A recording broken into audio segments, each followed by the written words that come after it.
During the late Victorian era, the fear of being buried alive was very much real. Waves of cholera epidemics ravaged North America and Europe, leaving victims in near dead states.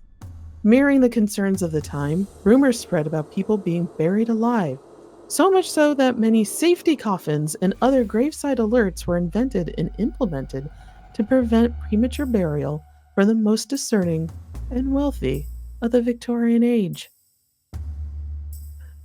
One such tall tale is that of Octavia Smith Hatcher of Pikeville, Kentucky, whose death and burial have become a staple of Appalachian folk history.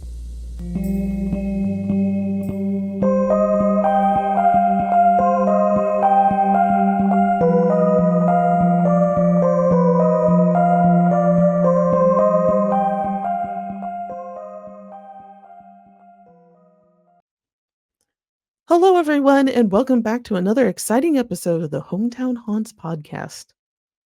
And this is our latest season, season 5 of the podcast. So, yay! We've made it 5 seasons, everyone.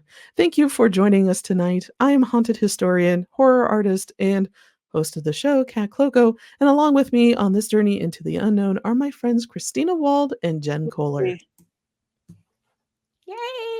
Yay! Hello! Hello! It's been a good 6 weeks since we last recorded. Yes. And it's wow, what a 6 weeks it's been. Christina, you have so many tales from Romania that you need to share. Yes. So let's start with that. Oh, well, How yes. was Romania? How many It was ghosts did you amazing. find? It was it was weird. We had a lot of wildlife, which I don't usually associate it with wildlife, even though it allegedly has the most old growth forest in Europe. And so we were visiting, there's a very famous palace, I guess is what you would call it, over a castle. It used to house the royal family of Romania in Pelish. And it is on like a very big property with woods. And when we were walking down to the bus at the end of the day, we had a little van that we hire a driver and a van to take us to different places. And he was filming, there was a bear that had deftly was trying to get the bag. It was a young bear, you could tell, and it was trying to get the bag out of the trash can because it knew the bag would be full of food. And there were a couple scared people waiting because it was by the parking lot. And we ended up taking a couple of very frightened people down to the road, because they didn't want to walk down the sidewalk where there were bears. And so our driver, while he was waiting for us, after the bear went back into the woods, he put the trash can back up and cleaned up. And then the bear came out again, and we were all watching it, and it took the bag and then hopped back into the woods with its booty. So we had all this footage of this bear. They have brown bears. They're not like grizzly. They're kind of, brown bears are kind of like, and I will have to look at up the species, but they're not as big as grizzlies. They're more like a black bear, but because they're smaller. They're not as big as the Fun grizzly fact, bears. black bears can come in brown. That's true. They come in another color too. Black. I think there's even white ones. Like they come in a there variety are. of colors. Yeah, there are. And there's also white grizzlies as well. And you can also have black grizzlies. So yeah, it's fun. The colored named doesn't necessarily mean that's the species they're gonna get. Yeah. But do they have bear-proofed trash cans in They Romania? do not, and they need them. They do need them. I kept saying they need those bear-proof trash cans because, and actually, just before I came on here, I mean, we possibly were in danger, but nobody was hurt. We just watched them and filmed them. But I had just seen on a Facebook post from Brashov talking about somebody who was actually killed by a bear who was 19. Just this weekend. I mean, so that probably means there's more. I mean, these big predators, when they're this close to people, that's why you don't want to give them any human food at all. Exactly. Yeah, that makes me really sad to hear that the bear just ran off with a bag from the trash can, because it's just getting the bear acclimated to people and associating people with food, and that is a terrible mix. So he clearly does. He clearly does. Yeah. What's his name? Yogi? Yeah, That's what Yogi Troy Bear. said. Troy said that when I told him the story and sent him the video of the bear. And I Hmm. was like, I said, we can never top that. We can't guarantee bears every trip because Yeah. everybody. And then we went to like one afternoon after we went to one morning we went to sketch the monastery up in sort of northeastern Romania in the Moldovan area, and there is a bison preserve there, and Ooh. you want to know how much, because I've done illustrated books on bison and elk and stuff. So actually, they're not elk in Europe. They have red deer, which are sort of like a giant. They're they're more elk-like, but they kind of have, it's just a different species. But anyway, they have some of them there and a bunch of different other animals there. And when we were looking at the bison, there was a female bison, and one of the guys looked closer. He's like, "Is that a hoof sticking out of her?" And it was trying to give birth.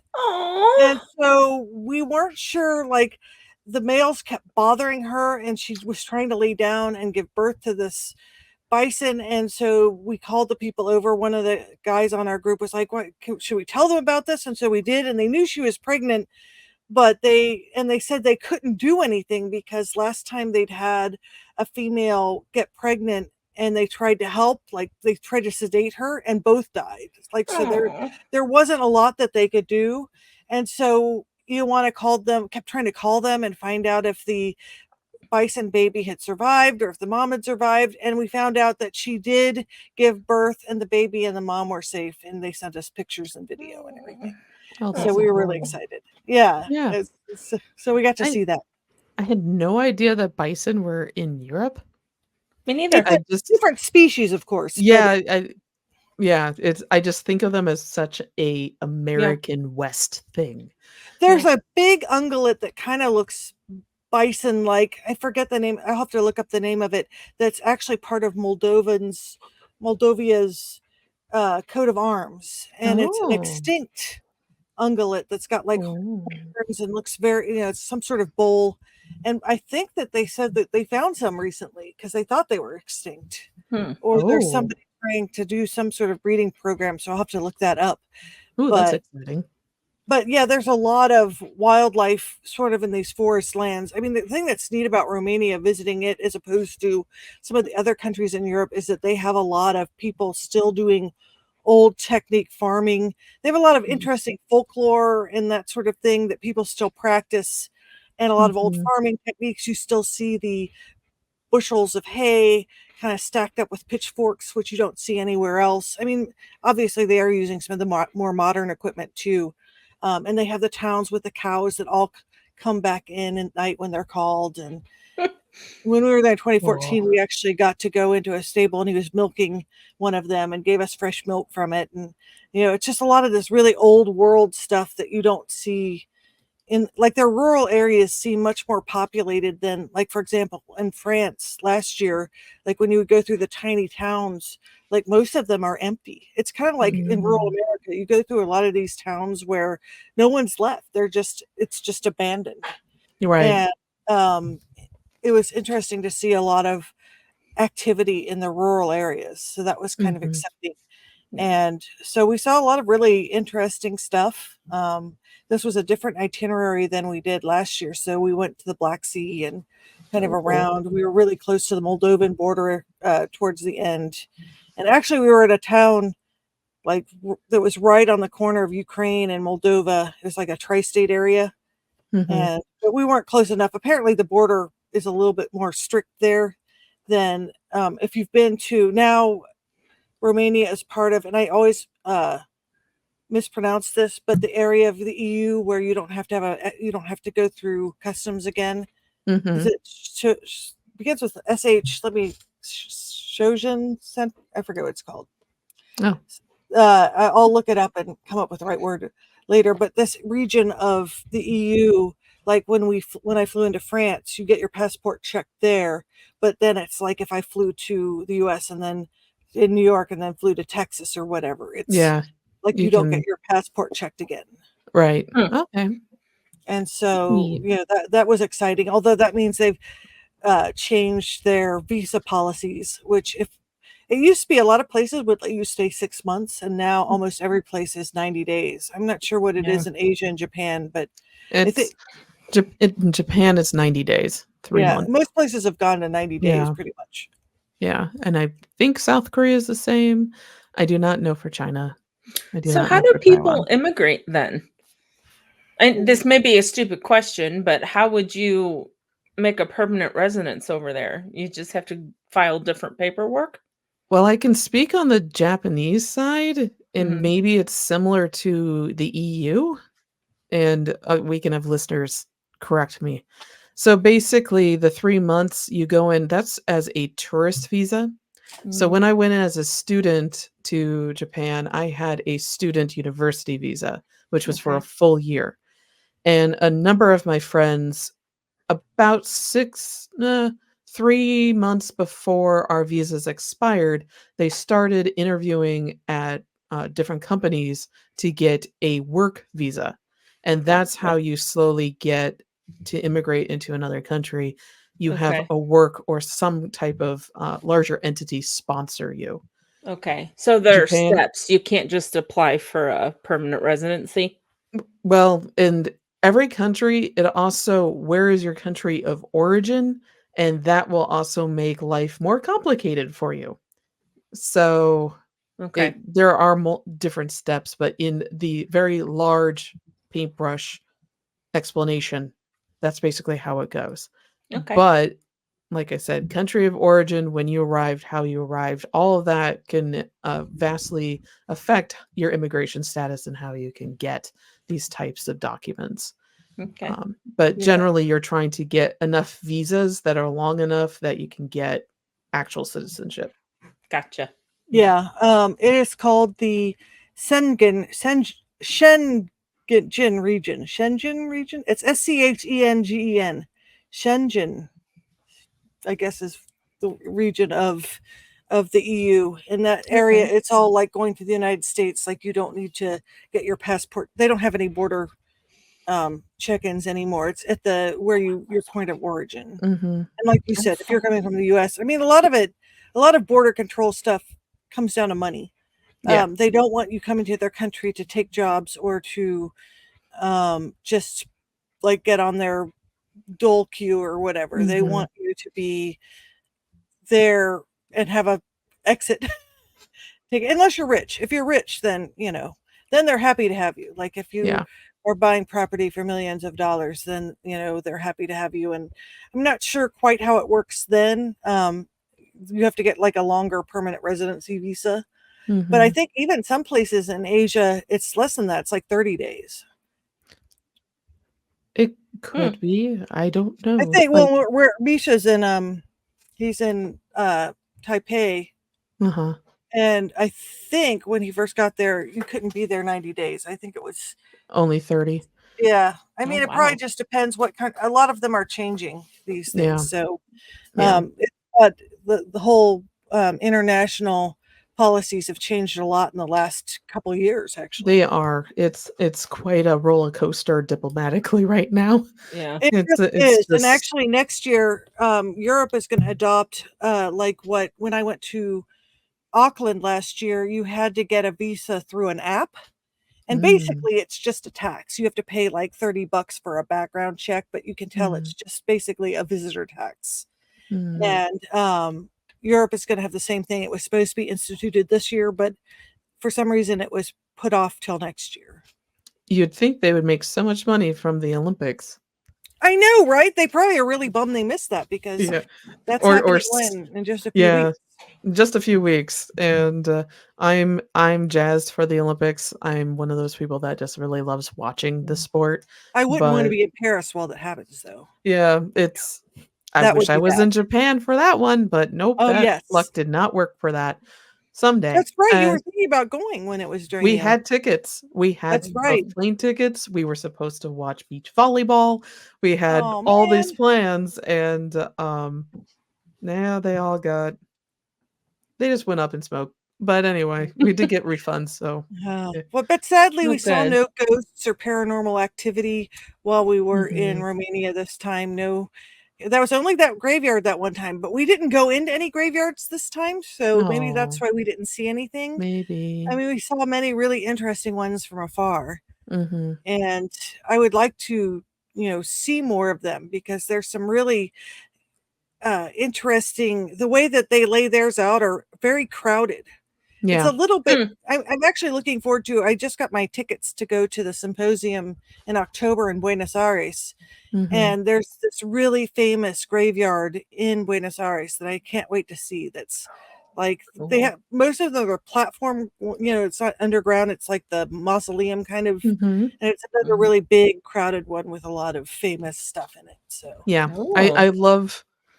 It sounds chaotic the way that all the headstones are just kind of piled on top of each other, and mhm, it's the only type of chaos that you can get when you've had the dead buried on top of each other for hundreds of years. So which is a it's good not like the segue. Midwest where we have all this space, so we'll just take down a cornfield to make space for the cemetery.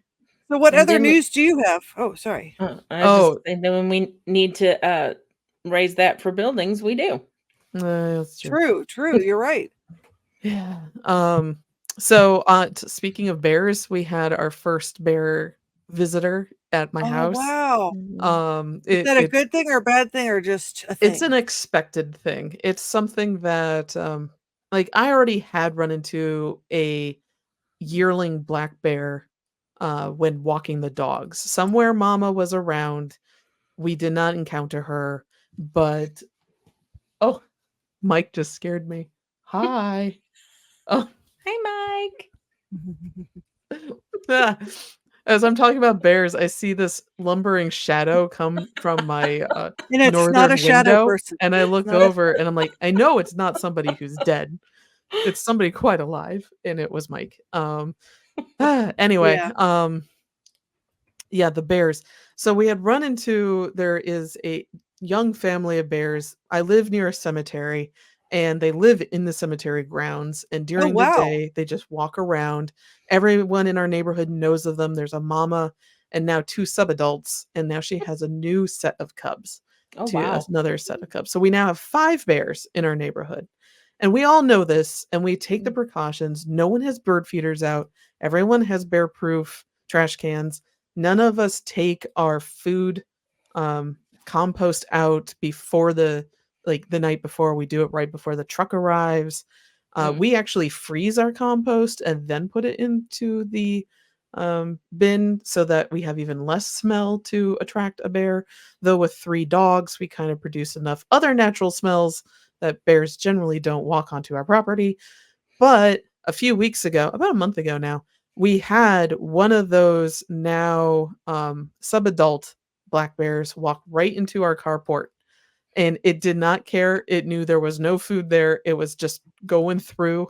Um, I don't know why. It went through our carport, over the fence in the carport, into our side yard, and then it bulldozed our other fence that went into our neighbor's yard. Whoa. So it just flattened it. It's like My neighbor I had enough of this climbing shit. went right through it. So like the next day, my neighbor and I are just staring at this very bent and mangled fence, and she looks up at me. She goes, "I don't think it was a raccoon." I'm like, "No, it was a bear. It was a black bear. Here's the video from her home security footage." Wow. And so yeah, it was just great. I need to actually I did post it privately in my Facebook feeds of this subadult going through. Unfortunately, the video cuts out before we awkwardly watch the bear cross over the fence. Mm. Um, which I know would have been adorable because they're so oddly shaped. Their limbs are so much longer than what you would think. Like Yeah. the first time I saw one, I thought it was a black lab because its Aw. body was thin and its Mhm. legs were really long and gangly. And I Aw. thought it was a lab until it turned its head and I saw those cute little half moon ears. And then it just took out 2 trash bins in one swoop. And I saw the bear's paw, and I'm like, "Oh, that's a bear." So, Just that hadn't was gotten that. fat yet. No, Do they don't do that until about in the fall. Huh. They don't Okay. do start they really. tag bears there? Like, Are do there they what? have do they tag the bears there like they do in Yellowstone and like the parks, I or do don't they keep think our track of black bears get tagged. Our Okay. little small grizzly group, I think, does. Okay. That's all the way in the northern Cascades, though, and that's a good 4-hour drive easy from my house. I'm and yeah, those do I think get tagged. I haven't heard anything from that group though for a while, which is good. That means that people are leaving them alone and everyone's Yeah, happy. I was just listening to a podcast about bear attacks recently, and they Was were it Tooth and talking. Claw? Yes, it was because I love Tooth and Claw. I saw it So on Boing Boing, and they talked about it, so I listened to it, and they said that they were talking about keeping the bears from being around people, and I forget they had a word for it, that they don't want them to get socialized with people at all. habituated. Yeah, You don't want them to get habituated. but they also put tags on them and kind of they Mhm. don't go names, but they kind of monitor them. So I didn't know if the black bears were also monitored or if it was just grizzlies. I Yeah, mean, I'm sure the people I think in Yellowstone it and stuff, but like Yellowstone and those in the national parks, they may tag black bears. That's a question for Wes, actually. The just if they're problematic, maybe so they can mhm, track them. But and the ones around here, the cemetery, we call them the cemetery bears. They're not tagged. We do let the Department of Natural Resources know if there's anything wrong with them.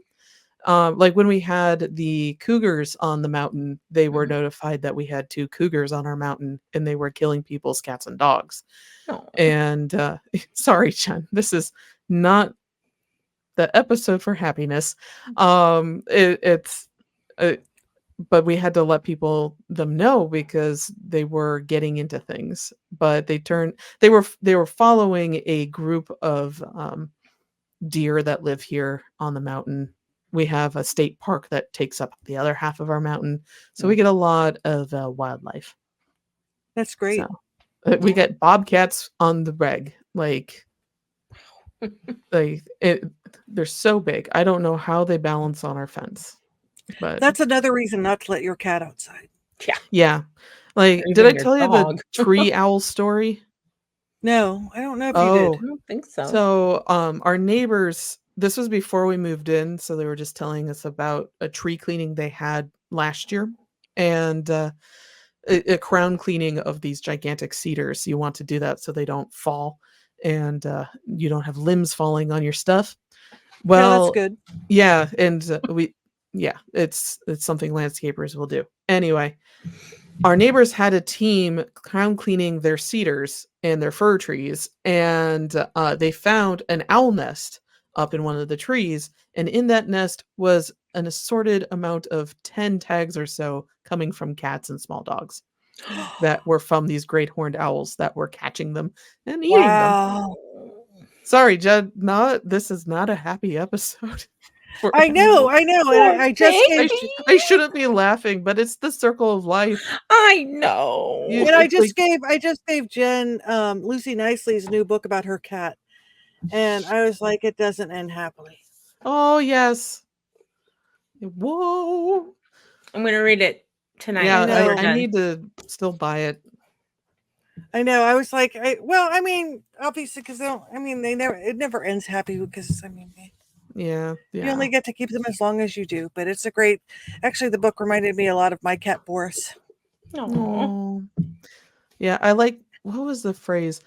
I'm paraphrasing this, but basically pets are with us for their entire life, but we're our pets' entire life. Like Yeah, basically we're Mhm. these long-lived elven beings to them that will yeah, live for generations and they're only Yeah. around for 10 to 15 years. And Yeah. when I look at Chewie, I'm like, yes, I am an elf. Mm, I never age. No, Um, we are the just like a life vampire. Do I want to we be a could wish. vampire or an elf? vampire. It's funny. Actually, we're Maybe gonna with you start on that. my D&D group is starting a Curse of Strahd campaign tomorrow. So, Ooh, that sounds fun. but my Oh, character's there's a Mama monster Bunny. slayer. So, Is Mama Bunny okay? Yeah, Mama Bunny's fine. She's staring at Oh, me like, why is your room blue now, lady? But all right. Also things that I've been up to, besides listening to apparently a lot of Tooth and Claw, and flowers to them because they are One Piece fans, and I'm just like, yeah. Um, let's see, other things I've been up to. I lost myself in the script. Um, basically, I've been exploring Washington State. I've been taking all of July off to just find all the different state parks and go hiking. We went down a gnome trail this past I weekend. saw It pictures was of That that. That so was looks so fun. so cool. cute. Oh my goodness. So what people do is they bring gnomes and they place them wherever on the trail. And near the beginning of the trails, there are gnomes everywhere. They're in the trees, they're in the tree trunks, they're in the grass, they're in the ferns, they're everywhere. And as you go down the trail, you can tell that people ran out of gnomes. Yeah. So when you're in the back country of the trail, it's not really back country, but when you're the furthest away from the entrances and exits, it's barren. We would find one maybe every 15, 20 feet. Oh, that's funny. But there was way more garden spiders than there were gnomes back there. Mm. And then we came back, did the loop and came back, and there were gnomes again. So Mike and I are like, we're going to buy a bunch of gnomes and just dot the entire backcountry with them Awesome. the next time we go. But it was fun. It's not a very long hike. It's a little bit less than a mile. And it was whimsical. You get really what the Puget Sound area of Washington's topography is, because it's all those large ferns, you get the tall trees. It feels like there should be vampires dancing around in the trees, glittery, going after a deer. That did not happen. We were focused on gnomes. But we also found ghost pipes, which are a fairly rare to find fern mushroom plant. Um, Really? I am unfortunately not a botanist. They grow near birch trees, and they are very delicate. You can't touch them because if you do, it stops their growth cycle. Hmm. And we found them just before they started blooming, and they're very ghostly. They're all white and they look kind of like dead man's fingers, which is a fungus Oh, that grows out of the ground, but instead they look like a mushroom, then suddenly it looks like a fern. And it's huh. this fun plant that kind of straddles both of those um, species. So we That's found that actually Cy found them of all of it. Like we're walking around and he's just like, "What are those?" And I'm like, "Oh, those Oh, are ghost cool. pipes. I've only seen photos of them." Oh, So neat. we just kind of were in all over it for 5 minutes. Like, that's Yeah. really cool. I love seeing plants that I've illustrated before that I've never seen in person. mm-hmm. Yeah. And we're having a lot of fun. Almost all the birds that are here in Washington, except for the American robin, are new to us. And there are no cardinals, which is very strange to be living in a place without any cardinals. Mm-hmm. I haven't missed the lightning bugs. The mosquitoes are huge and extremely dumb. So that has not been a problem. I swear, these mosquitoes, I know we joke about it in Michigan about them being the size of a bird that can Mm-hmm. lift up like small children, Mm-hmm. but they're really good at zeroing in on who has the tasty blood, Mm. not the Puget Sound mosquitoes. They are the himbos of mosquitoes. They're huge. You see them coming a mile away, and they just slowly bump into you, and they're like, "Oh, you're a human," and then they are smushed. So Wow. I yeah, the amount What of is times we just have all of our windows open and just let the air through is wonderful. nice? Today we had a high of 99 degrees Fahrenheit, Good which is Lord. boiling. We're on a mountain and it was at that. We have constant wind and it was still really hot. I don't know how the people in the valley were doing. Probably boiling. Do you have air Let's see. conditioning? I do not. Oh, We do have window air conditioners we can hook up should we need okay. to. But we don't have actual air conditioning like central air like you do in the Midwest. Yeah. Other fun things, I'm working on Dinosaur Necromancer for Small Yay. Press Expo and Cartoon Crossroads Columbus. That will be a 16-page zine all about necromancing dinosaurs and fighting gigantic cat mecha. Oh, So cool. if you like 1990s RPG type games, you'll love this. And also Cool. gearing up for the 3rd Cincinnati Cabinet of Curiosities issue, and Woohoo. that will go on Kickstarter in October. And I've been busy learning how to animate very slowly on Procreate Dream for promotional stuff. Cool. Yeah, I have Yeah. Procreate Dream, but I haven't played with it too much yet. I'm not good at animation. I am not. But I'm trying. So I want to get a floating skull, and then I'll show it to you, Christina, and you'll go, "That's good, cat. That's a good try. You did good work."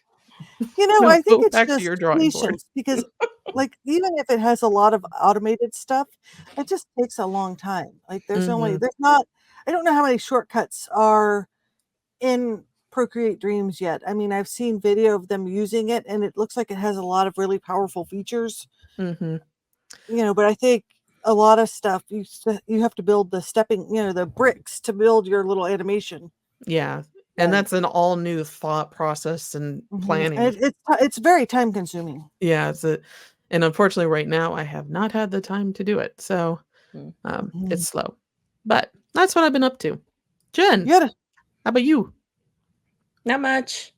Same old, same old. Still don't have Same a old thing. job. Jen needs a job, everyone. I Help us find a do. job for Jen. I've been looking, I've been applying, and I don't know. I'm not great at interviewing, but there are things that I've applied for that I don't understand why I didn't get them, but I don't Mm. ask because I don't really want their opinion. um, Other than that, been scanning in a lot of photos and Mhm. Well, doing you it's good that. could you're archiving them. pretend that your interviewers are vampires, and suddenly everything that comes out of their mouths are way more interesting. Yeah, no, That's a mind trick that I use. I can't. It just it doesn't work. Okay. I don't know. Yeah, it is what it is. Hopefully, I'll find something soon. Mhm. Um, yeah, Mhm. that, and Okay. I've just been scanning a lot of my family photos. About 8,000 photos in, Woo! Wow. That's a lot of and photos. not even halfway done. What? And I've been scanning photos for a photographer friend of mine too. That's Okay. been pretty consistent. Uh, Other than that, not much. Hmm. Yeah. Staying cool. I hear it's very hot in the Midwest. I have my air conditioner set at 66, Whoa. Wow. and sometimes it's still not cool enough. Like when I got home tonight after dinner, I was just like, "Oh my god, I'm burning up." But I'm like, I That's refuse to turn it down to 64. I can't do that's it. that's part of menopause. That's the hot flash thing happening where you can't get cool. It was My house was set ridiculous. at 86 today. Yeah, no, I die. Well, That was what it was. I well, would die. fortunately, we work in our basement, so our Mm. studio is down here. So Mhm. we can actually not. A lot of times, we don't turn the AC on till the evening No. Yeah. when we go to bed. I mean, we try to keep the windows open as much as possible, but Yeah. um, it has been really hot and really humid. Yeah. Mhm. Yeah, I'm in a basement right now, and, yeah, it's for 3/4 of the year, it's like a crypt, it's delightful, but right Mhm. now, it's just normal temperature because it's so hot outside, and, Hmm. we stayed down here today, just Yeah. chilling basically as best we could with the Yeah. heat. Hmm. We got a new fan that Troy had looked up that you actually put ice in it and it blows Oh, across the ice and yeah. it's sort of Oh, I've heard of those, yeah. what's called a Makeshift air swamp, conditioner. like a Yeah. swamp fan or something like that is what he said. And it really Oh, did yeah. work. I Yeah. was painting our bathroom upstairs on our second floor and it really did make it cooler. Does Yeah, it we add humidity though to the air? Not that I noticed. I not mean, it felt yeah. refreshing. Hmm. Yeah, it Okay. it just feels we made them in Girl Scouts once as a, science project, basically. Oh, Okay. nice. And that and a solar oven, that was a fun different one. But yeah, it's like really fancy ones. You can basically hollow out a side of a cooler and put a ductwork Oh. in and Uh-huh. do that. But yeah, you can Mhm. just put fan over ice, It's kind make of like cold. blowing into a cup of ice Kinda, yeah. Yeah. when you're Just hot. at a Almost larger, exactly. but it Mhm. helps stave off heat exhaustion and heat stroke. Yeah. Mhm. It's not Well, perfect, yeah. but when you have nothing else, Mhm. you got Very that. true. Mhm. Very But true. now that we've caught up, let's hear about. I want to hear about this being buried alive. I just saw a documentary Ugh. recently, and they were talking about a grave, and I don't remember where the graveyard was, but it had like a little window you could look down. Oh, yeah, that one. What was that one? As soon as you said it, it just flew out of my mind, and I now I know. don't Isn't it remember what weird it how is. that happens? Yeah. Did you actually see the body in there? I don't No, think the so. window clouded up Oh, because, okay. as you decomp, gases come and Yeah. they kind of Make it fogged up the icky. window. Yeah. But yeah, and also age. But yeah, no, I'm going to remember it. We'll be done with the show. I'll be chilling. I'll be just Maybe I could watching do a quick TV, Google and then I'll search. just go, "Ah, it's this," because that's how I function. Anyway, okay, so, well, Christina's on it, but for now, I'm going to read my sources and the trigger warning. So, this is a trigger warning for infant loss for all of our friends that may have lost children or infants. Just be aware that this is a staple part of this legend, and if you don't want to continue, we will see you next episode. For sources for tonight's show, and also thank you for joining us this far. You got 36 minutes of us talking. Sources for tonight's show: um, stories of the forgotten, infamous, famous, and forgotten. That is not the name of this book. I got it right here. Yeah, stories of the forgotten, infamous, famous, and unremembered. There we go. That's a synonym for forgotten by Janie Rubio, and she is a historian. Um, the Legend of Octavia Hatcher by Troy Taylor of American Hauntings. Findagrave.com. Actually, reading Octavia's gravesite listing and her husband's. They have a very big family who are very well. Um, they post a lot. They're very vocal. There we go. AppalachianHistory.net and WYMT-CBS. So this is the story of Octavia Smith Hatcher. Jacob and Pricey Smith welcomed their daughter Octavia on May 21st, 1870, at their home at the mouth of Pond Creek in Pike County, Kentucky. She was their second child. The Smiths' first was a son named William in 1866. Jacob Smith, by all accounts, was a successful dry goods merchant in the area and came from a prominent settler family in Kentucky, may have been one of the first settlers in the area. James Hatcher was one of 9 children born to A.J. and Mary C. Lane Hatcher at the mouth of Beaver Creek in Floyd County, Kentucky, on September 22nd, 1859. He moved to Pikeville early in life and attended school there. James had started his working life as a store clerk and at 18 opened his shipping warehouse that, at one time, housed all the merchandise coming into Pikeville via the steamboats on the Big Sandy River. That got him involved with a business deal involving the Mountain Girl, which was known as the finest steamship on the Big Sandy River. That venture failed, however, and James turned his entrepreneurial eye to the contracting business, which led him to erect the Pikeville Courthouse in 1886. James Hatcher also became prominent in the timber business for eastern Kentucky. His timber was shipped via rafts up the Louisa Fork to the Big Sandy River to serve the Cincinnati, Louisville, and Evansville markets. By the time he married Octavia, he had amassed quite a bit of wealth for himself. In 1889, a 19-year-old Octavia married James Hatcher, one of the wealthiest men in Kentucky.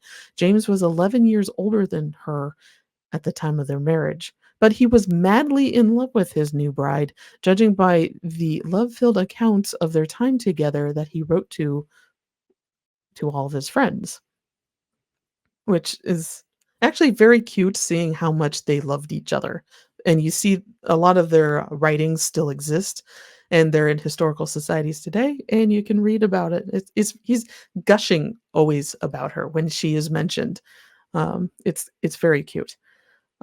The following year, Octavia became pregnant with their first child, Jacob, who was born January 4th, 1891, at their home. However, baby Jacob died shortly after birth, causing Octavia to lapse into a deep depression. Octavia became bedridden by April of 1891 and then became so ill by that May that she slipped into a comatose state. On May 2nd, she was pronounced dead, and her funeral arrangements were quickly made. Octavia was laid to rest next to their newborn baby at Pikeville Cemetery. James was hit with a wave of grief from losing his young wife and infant son within months of each other. James never remarried. Instead, he threw himself into his work in politics. He established the James Hatcher Coal Company, amassed property, and became more involved with the Kentucky Democratic Party, leading him to be elected and serve a term as the clerk of Pike County Court. Near the end of his life, in 1932, he was elected railroad commissioner for the Pikeville district. He was also known as Uncle Jim by his family. He had 8 siblings, and can you imagine the amount of nieces and nephews he would have had by then? He opened the Hatcher Hotel on Main Street in 1931. It was a landmark in Pikeville and the surrounding region, known for its spacious lobby with an antique fireplace, and the lobby was filled with oddities and curiosities from Pike and Floyd counties. This included historical photos and illustrations, ox yokes, ancient furniture, ancient weapons, and utensils used by the early settlers, and a historic map of the area. I do want to pause and say his father-in-law was one of the first settlers to the area, so I do wonder if James just raided his silverware drawer and then put all of the silverware up for display and said, "It's early settler silverware. It's from my father-in-law." I just wonder that. That was random thought Kat had while reading all this literature. On October 5th, 1939, James Hatcher passed away in the home next to the hotel. He was 80 years old. Until the day he died, he wrote about his love for Octavia. But wait, wasn't somebody buried alive? Wasn't that what we were talking about today? Popular legends surround the death of Octavia Hatcher and her husband's particular choice of casket. So both of them, the husband and the wife, have odd stories associated with their deaths. As Professor Jan Harold Bruvand would say, the truth never stands in the way of a good story, and the burial and reburial of Octavia Hatcher would be told for generations after generations, progressively becoming more embellished. So the general story is this. According to urban legend, after the birth of baby Jacob, Octavia fell into a deep depression that she never could free herself from. She slipped into a coma and was pronounced dead by the local doctor before being swiftly buried due to an unseasonably hot spring. Then the other residents of Pikeville became sick with a sleeping sickness. They would gain a fever, fall into a coma, and then wake up several days later. It was suggested to Hatcher that his wife had been bitten by a fly that carried the sleeping sickness like the other victims had. In a panic, the family secured an emergency exhumation of Octavia's coffin. As it was lifted out of the ground, onlookers were met with a horrific sight. The coffin had not been airtight. Octavia had indeed woken up inside it. The lining of the coffin was ripped up, her hands bloodied from trying to escape, her face was contorted from fear as she failed to escape and died in her own coffin. And then she was reburied for a second time. James Wow. then erected, I know, it's quite a story. Jeez. There is a worse version, so we can talk about that in a little bit. James then erected a magnificent marble statue to sit at her grave. It used to depict her holding baby Jacob, but either vandals or nature broke the arm off of Octavia's form. Rumor had it that when Jim Hatcher built the Hatcher Hotel, it is said that he had angled it so that he could gaze upon the statue of his late wife and their son from his office in the hotel. There was also another rumor that at his death in 1939, Hatcher had a special coffin ready for him, perhaps a safety coffin. It would ensure that if he fell into the same fate as his late wife, someone would be able to save him. Historians believe this rumor that's about James's coffin sparked the story of Octavia, because safety coffins and being buried alive during the Victorian era was very much a concern. And we have seen the different fun bells and fun coffins and the windows and the soil that people came up with, trying to make sure that if they happen to find themselves awake or wake up in their coffin, that they would be extracted from 6 feet below. Um, I suspect, just as somebody who's had a child, that Octavia had postpartum depression and then also may have been gone septic from her just having a baby, and it just took quite a few months for her to die. But that's just me from my point of view. It is not something I've ever seen actually mentioned, however, is that she could have had postpartum depression, which kind of tells me the type of people who are retelling the story tend to be of the male persuasion. Random question. Yes. If everybody was so concerned about being buried alive, why didn't they just wait? That's a good question, and usually people did. Okay. It was mostly where you're worried about it is if you're in a hot, humid climate and your body is going to immediately start decomping within 3 hours of dying. Can you imagine the flies that would start going after you? Well, but It's then you'd know they were They really would know you're dead.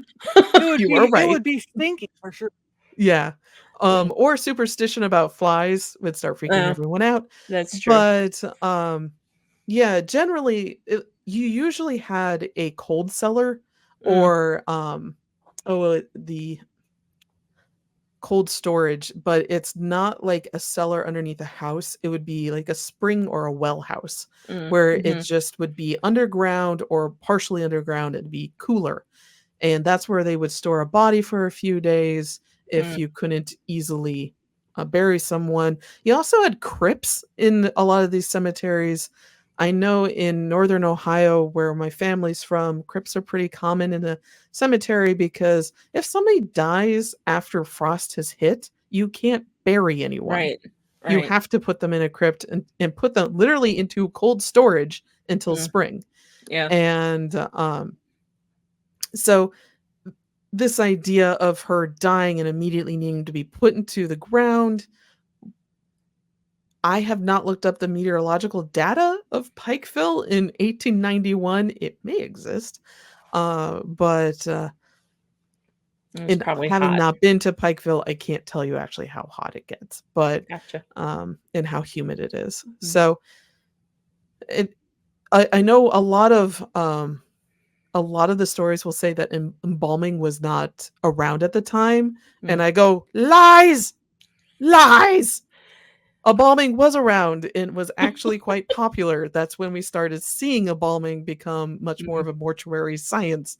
It was all because of the Civil War, that skirmish that happened about 30 years before this entire story took place. Small little battle.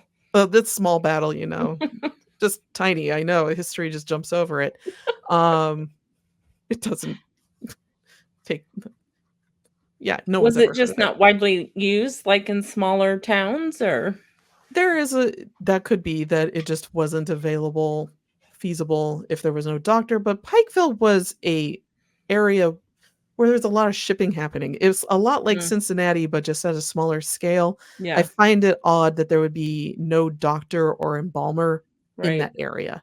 Okay. And so in 1891, Kentucky is not that, even in an Appalachian town, they were not that lost without doctors or anything. These were very wealthy people. The governor of Kentucky attended James's funeral, as well as a lot of other very well-known politicians from Kentucky's history and other well-known people as well. So these were not just backwater yokels. These were prominent, wealthy. He owned a good chunk of Kentucky at one point. Wow. And it's embalming could have been purchased and done to Octavia at the time should he have desired it. Gotcha. So, and it's the same with James. It's so whenever I read that embalming wasn't available, I just scream because I know it is. Isn't Pikeville on the Ohio River?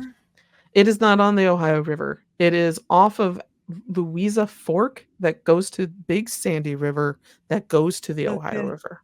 Oh wow. So it's on a tributary, sort of. A larger one, but yeah. And yeah, I actually followed it. I took, because when I was going through the historical documents, sometimes it just mentioned the river, and then sometimes it would mention Big Sandy. And I'm like, wait a minute, it's actually on Louisa Fork that goes to Big Sandy, Hmm. that goes to the Ohio River. But they have made it so that it becomes a shipping channel. Ah, So yeah, it was not in the boonies. It had it had constant commerce. it had constant commerce and Yeah. merchandise going through. So yeah. Anyhow, which goes back to actually Octavia's headstone. Um let's see. The statue that it was originally said to have been put up after she had been reburied actually was put up a few months after she was buried, and we are actually full year after she had been buried, because it took that long to get it made and shipped to Pikeville. Um, Mhm. it was erected in September of 1892, and we have a copy of the news article that reports on its grand appearance. And this is thanks to the Daily Review out of Decatur, Illinois, from September 28th, yay, 1892, several decades before Christina. But not even decades, like almost a century. But anyway, unique tombstone, Cincinnati, September 27th. Hey! The most unique tombstone known in this section was shipped from this city. It is a statue of the late Mrs. James Hatcher, the deceased wife of Pikeville, Kentucky banker. It is in marble and is the exact height of the deceased and is in perfect likeness of her, a cabinet photograph having been used as a model. In the right hand is a parasol, the handle having an immense ring. Even the fashion of the dress is copied. So basically, James commissioned a marble statue of Octavia to be sculpted of her from a what is known as a boudoir photo, but not in a kinky way. It's just her in her proper late Victorian dress with the gigantic ring to show that they had money. And it was placed at her gravesite in 1892. Octavia was never holding baby Jacob in her arm, but one of her arms is missing to this day. The Wow. the story of Octavia being buried alive is false, and of course, there are ghost stories. Um, Wow, that was rather anticlimactic. I'm sorry, everyone. James Hatcher, like all of us listening to this podcast right now, was a lover of history and of folklore. He was known to be an enthusiast of the macabre stories that make up our history and was fascinated with folklore of the region. He would often retell a story about a ghostly woman who was looking for her baby after a bad landslide in the area. Perhaps it was Hatcher's own love of the odd and macabre that attached ghost stories to his own family. Pikeville residents who live near the Hatcher plot reported hearing the sound of a kitten crying coming from the area. The sound stopped when they approached the plot to investigate. Others said that they could hear a woman crying coming from the same area. In another case, a photographer was taking photos of the Hatcher family plots. When the photos were developed, they discovered the mysterious haze surrounded Octavia's monument. Cemetery visitors have reported seeing a misty figure of a woman walking around the Hatcher family plots and attributed the ghost to Octavia. There was a belief for many decades that Octavia's ghost haunts the cemetery and will chase down anyone who tries to disturb her family. The most retold ghost story involving Octavia occurs at the anniversary of her death, May 2nd. It is said that on that day, the statue that usually faces east turns to the west. Octavia's spirit is angry about how the town treated her death, so she turns her back on the town on her anniversary, her death anniversary. Because of this, she's also known as the girl who turned her back on Pikeville. In the 1990s, the surviving Hatcher family had a chain link fence built to keep vandals out of the Hatcher family plot. After that, the statue mysteriously stopped spinning, leading to the community to believe that the college students of the area were spinning her marble statue around as a prank every May. and sometimes on Halloween. Well, And that is the story of Octavia Hatcher. the Rude. reason the reason I had heard of Pikeville is it's 15 minutes from Ashland, which is where Troy's from. So that Ooh. means I've driven there before. So I'll have to ask family from Ashland, Kentucky, if they've heard of this legend. Yeah, it's an interesting legend. I forget. Oh, I was listening to a different podcast. It's called National Park After Dark. It's very good. Please listen to it. But they were mentioning Buried Alive, and Octavia Hatcher randomly got dropped into it. And I think it was that podcast. It also could have been Troy Taylor's, which is American Hauntings. Also very good. Go listen to it and keep listening to us. But at any rate, and I realized it was in Pikeville, and I was like, that is within our area of Cincinnati. I mean, there was a relationship with Cincinnati and merchandise being moved there with lumber and all that. So I started digging into this legend. So when you wanted to do more shows, I'm like, hey, I have an episode that we can do. So Well, that's really cool. yeah, and of course, this is one of a myriad amount of different buried alive stories, but this one just felt rather close to home. And Yeah. ironically, it really is that close to home to you, Christina. Yeah, it's very close. Well, I Yeah. mean, I think when you go down to Ashland, you take the AA highway past Wilder, which is Mhm. where Bobby Mackey's is, and it's about 2.5 hour drive Okay. to Ashland, and it's kind of close to the West Virginia border. Yeah. Yeah. So, and I did find out the grave I was talking about. It was really weird because I was mentioning the tri-state between Moldova and Ukraine and Romania. Well, I think it was because I was working on my sketchbook and trying to find the name of this town, which is Galatz, which is at this tri-state area. And somehow in my reading, it came up with Dr. Timothy Clark Smith, who is buried in Vermont, and he feared being buried alive, so he was interred in a specially designed grave. But he was a staff surgeon for the Russian army from 1856 to 1857, and he also was in Galatz, Romania from 1878 to 1883. Oh wow. And it says his face is positioned beneath a cement tube that leads from beneath the ground to the surface and ends at a 14 by 14 inch plate glass window. Mm-hmm. So yeah, you can't really see anything. There's a picture of it here, but like you said, you can't see anything. Yeah. Open it up and clean it out. I want to see it. I mean, it's And just gonna apparently be a his skull at family this has point. them. Like I think his wife has one too. Oh wow. We could see the And stars together. it was a specially designed grave Mhm. in case you got buried alive. Yeah. I mean, It there had a bell are too. yeah, I remember the bell bit too. Yeah, but And could you unearth them quickly enough so they don't suffocate? I do believe there's an episode of Mythbusters that talks About about that? this. I haven't Okay. watched it in a very long time, but it is very hard. You can't get out on your own.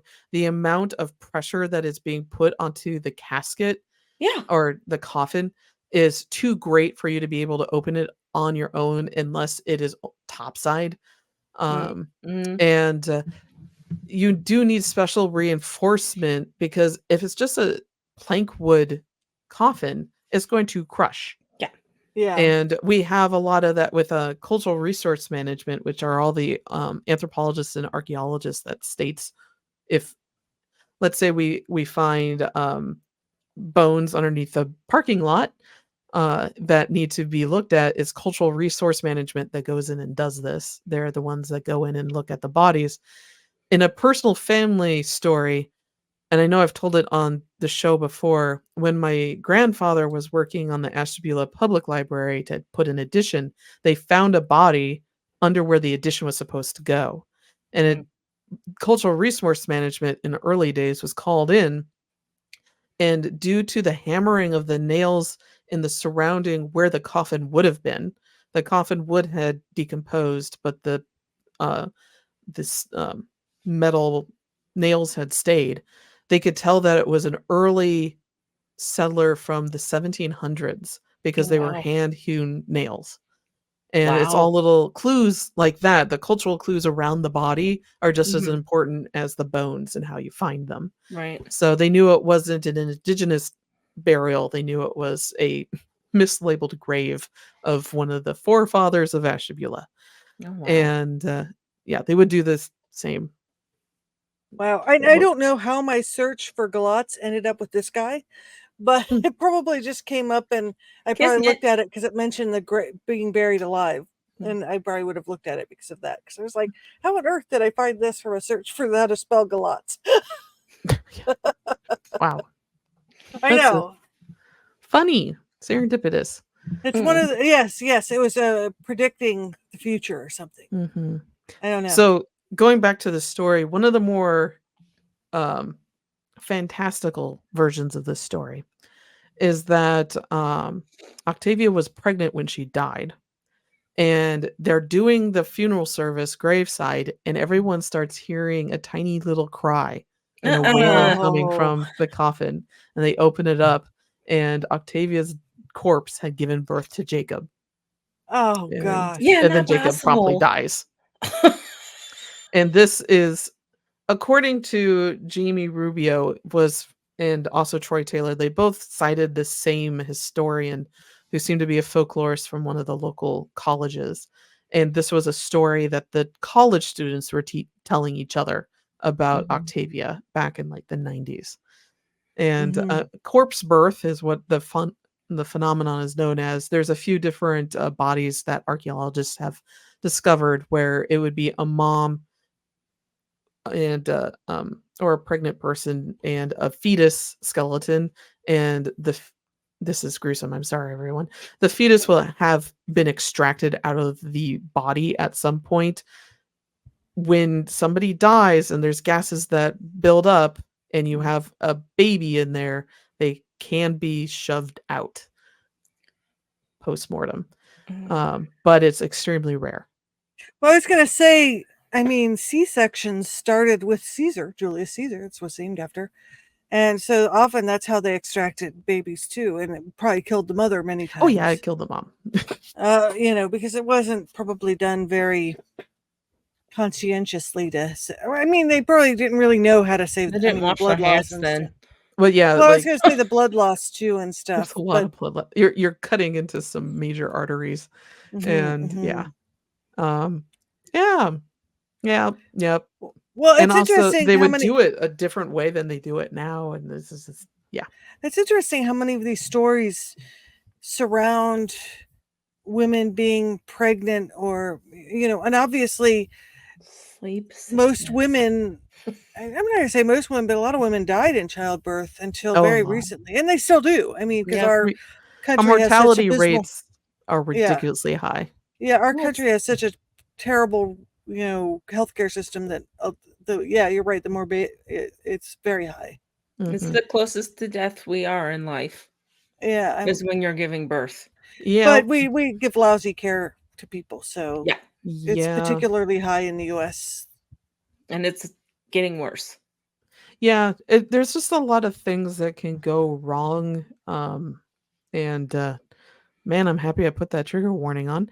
Mhm. Yeah, it's just blood loss is one of them. You can have seizures. Preeclampsia also killed a lot of women before Yes. we knew what it was. Yeah. I would say that what is it? Downton Abbey has a one not wonderful as in, yeah, I'm happy this happened, but Mm. spoilers, I guess. It's over a decade old.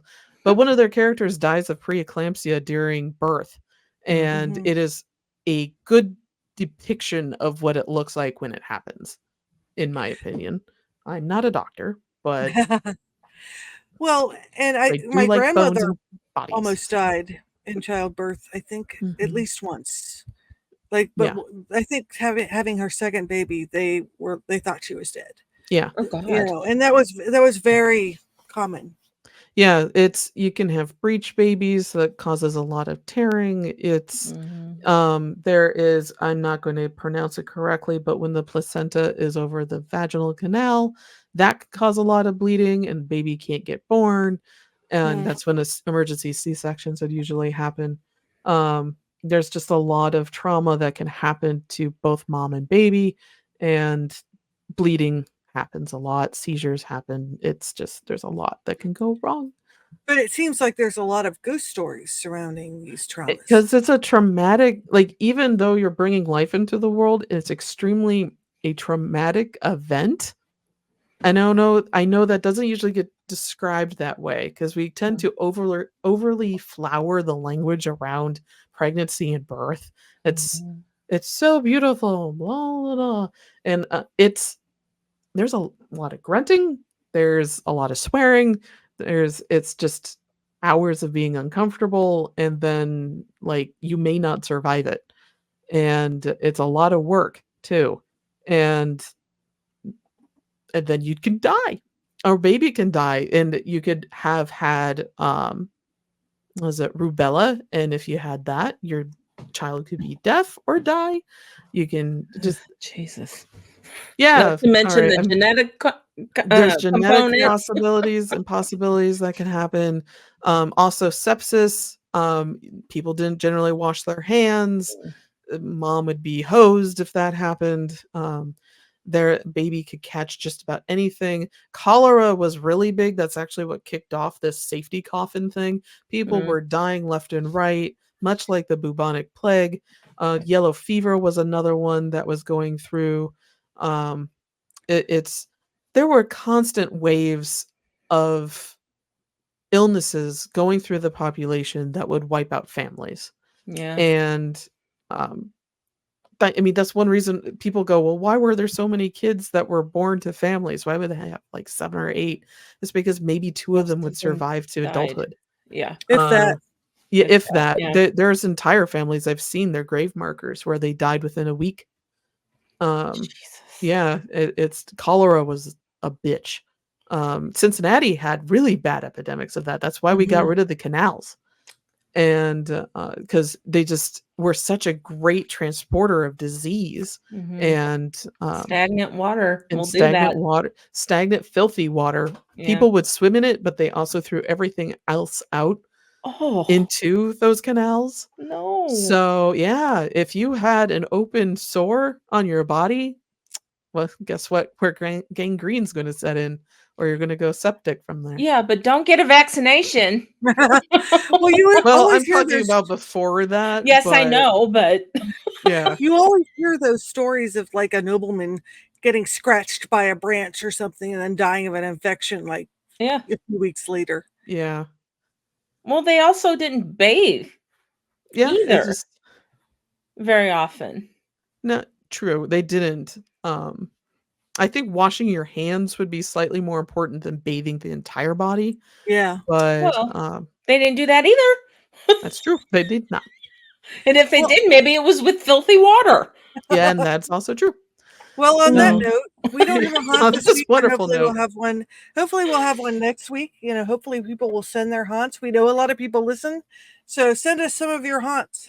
Yes. Yes. Please send us your haunts. That's hometownhauntedmail@gmail.com. You can also join our Facebook group, Hometown Haunts. And now we have a brand new Instagram dedicated to just this podcast, which is Hometown Haunts _podcast. And that's on Woohoo. Instagram. So you no longer have to write the Cincinnati or Cincy Cabinet of Curiosities. However, if you are already following that, thank you. It will mirror the same information on both accounts. So you're not really missing out being on one or the other.